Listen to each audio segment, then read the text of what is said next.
This video is presented by Western and Southern Financial Group, a game plan for your financial future. Every great team starts with a strong foundation, and your future should too. With life insurance built like a championship roster, Western and Southern helps protect what matters most so you can focus on winning today while planning for tomorrow. Whether you're just starting out your journey, building your dynasty, or ready to retire like a champion, Western and Southern has the right play for your life stage. Visit westernsouthern.com to get your free life insurance quote today. Western and Southern, built to win.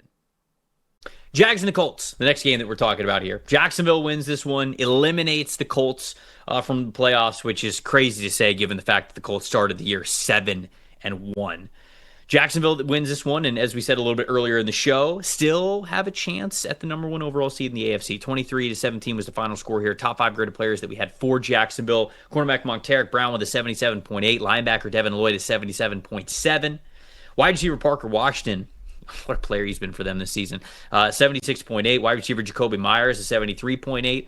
Offensive guard Ezra Cleveland a 72.9. Trevor Lawrence in this game an 81.1.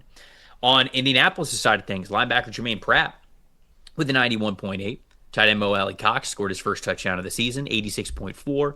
Defensive tackle Adetomiwa Adebawore with a 79.3. Cornerback Sauce Gardner a 75.7. And offensive tackle Jalen Travis a 74.3. Phillip Rivers in this one might have been his last game in the NFL because now that they are eliminated, they're just going to give Riley Leonard a shot. We believe they're just going to give Riley Leonard a shot next week. But in this final game, a 55.4 overall grade. Staff told the story here, Dalton. So for me, the Jags took some early punches in this game, down 10-0. Mm-hmm. They had a fumble that gave the Colts a free possession there, and they ended up scoring on that. And they really needed to stay in this game while their offense was figuring some things out and just not taking advantage of some red zone opportunities, especially. But their defense certainly kept them in it. After giving up 10 points and allowing 107 net total yards on the first 2 drives, the rest of the game, the Colts ran 33 plays, only got 92 net yards, and they only scored 7 points. And that 7 points came after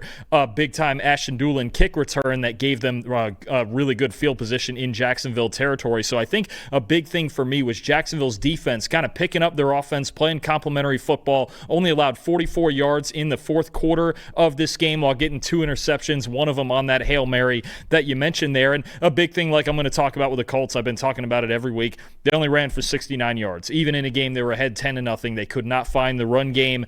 0-7 now when they have under 90 rushing yards in a game. Jacksonville did a great job of just keeping this within reach. They had to scratch and claw on the offensive side. Trevor Lawrence had to bring him back from an early deficit, but I give a lot of credit to Anthony Campanile and this defense for really keeping the Jags within reach in this one and not letting it get away from them early. My stat that told the story was a Phillip Rivers stat, because for as much as Rivers did great things in this game, and obviously it was closer than I think a lot of people thought it was going to be, given how the Jags have played over the last month, and I mean that complimentary. Rivers had a 2.20 time to throw in this game.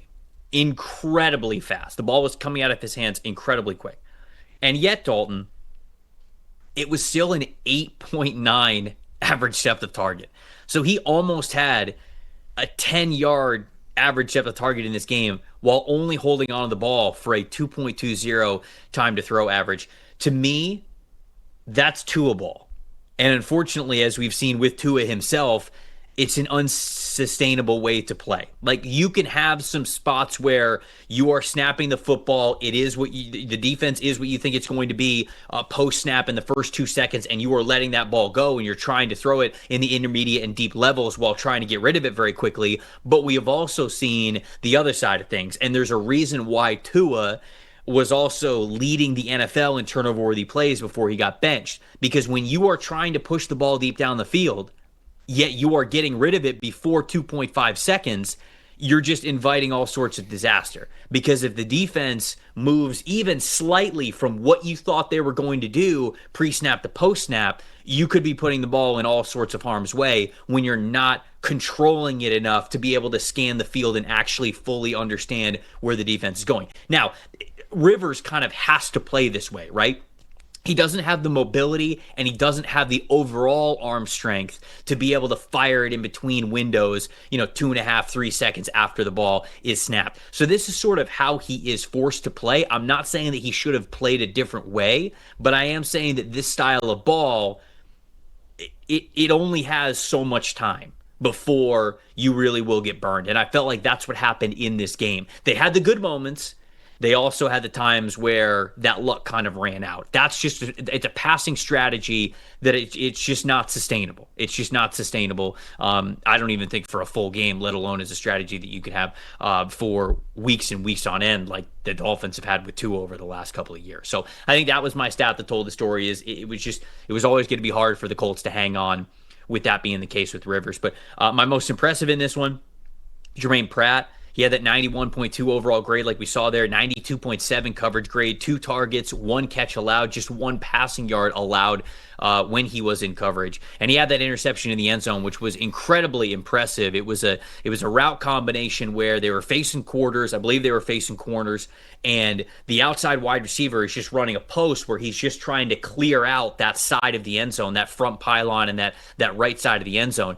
And you're pairing that with an out and up route, so that the timing of it is, you're basically asking Jermaine Pratt, like, you have to keep up with this receiver. I can't remember who it was actually that he was throwing to, but you have to keep up with this receiver, whether it was a tight end or a wide receiver, not only on the out route, but also when they cut up the field and it's another break on the route, you got to keep up with them there. And not only did Jermaine Pratt do that, he did that so well that he even had the time to get his head around and intercept that football on a pass that was a little bit short there from Trevor Lawrence. So super impressive play just from him there. And then the overall grade, you see an impressive day from him. And then my most disappointing, I'll just finish up here, it's just the Colts season. To be eliminated before week 18 and you started 7-1, it's just a bummer.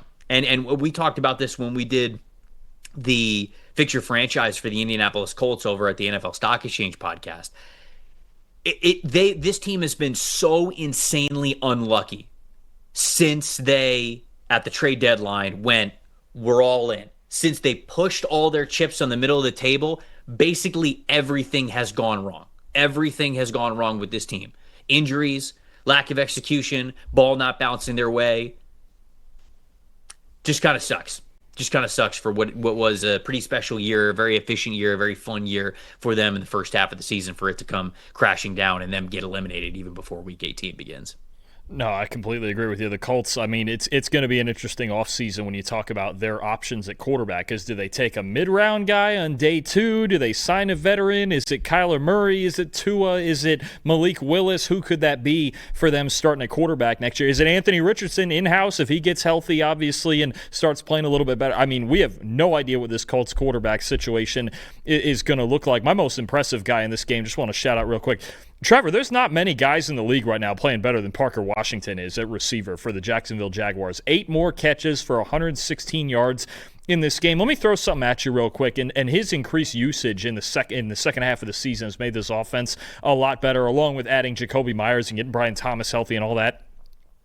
I'm going to list you the guys who have a higher receiving grade with at least 20 targets since Week 9 than Parker Washington. You ready? Puka Nacua, Jackson Smith-Njigba, Drake London, Nico Collins. That's the whole list. That's the list of guys with a higher. And then Parker Washington, obviously, is the top 5 wide receivers in the NFL. Well, of course. I mean, it should have been obvious the whole time, really. But you look at the number of plays that he's making, especially after the after the catch element that he adds to this offense, and obviously he shows off the dynamic ability as their punt returner as well. But Parker Washington is making a huge difference for this team right now. It felt like there were stretches in this game where he was the best player on the field. So I mean, you look at a loaded, all of a sudden, feels like out of nowhere, a loaded Jaguars group of weapons, right? Thomas, Myers, Parker Washington's playing well. Brenton Strange is playing really well, back healthy. You still have Travis Etienne in the backfield. Trevor Lawrence with 2 rushing touchdowns. I mean, they are as dangerous an offense as any team in football right now, and they didn't even play close to their best game in this one. I would be curious to see if they can get firing on all cylinders going into the postseason, but they got one more win to get to win their division. That's going to be a big game next week. Everyone's got takes. Numbers have truth. And the truth is, most people are betting with emotion. Sportsbooks feed on it. TikTok gurus sell it. The hype machine runs on it. That's how you lose. PFF is different. You're betting with winning data. The same data trusted by all 32 NFL teams and the sharpest minds in the game. PFF betting tools take every prop, every matchup, every angle, and run them through our custom models. Built on the best football data in the world. What comes back is your edge. Simple, sharp, and built to win. Want to go deeper? PFF puts a pro-level analytics department in your hands, giving you the same insights teams use to find every advantage. Build your game plan with matchup analysis. Project every snap, every matchup, and every edge before kickoff. Because the smartest plays start long before Sunday. Hit rates show how a player performs against their prop and against defenses built the same way. It's the data that gives you real confidence in every pick. Next, Key Insights translates PFF data into the story behind every matchup, giving you the why that powers your bets. From coverage schemes to defensive looks, it's the context that turns raw numbers into winning decisions. When you're ready to take action, filter through every prop on the market and focus on the opportunities that matter, by game, matchup, or value. Then, shop for the best available line in your area and tap your book of choice to place the bet instantly. Everyone's got takes, but now you've got truth. Bet with data, win with PFF.